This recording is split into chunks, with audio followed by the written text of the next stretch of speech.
Volcano. A volcano. Science. Science experiment.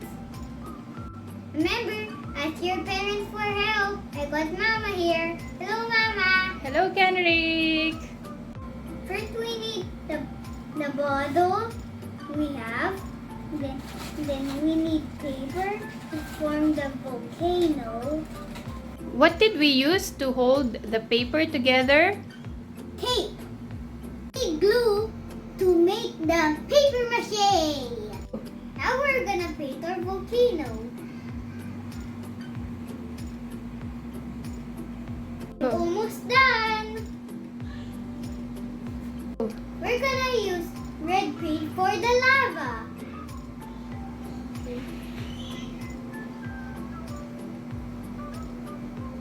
Now we're done with our volcano.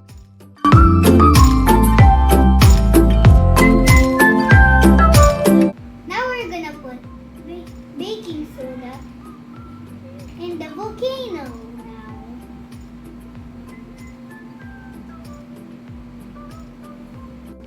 Now I'm gonna put the red paint in the vinegar. Now we're gonna put vinegar in the volcano.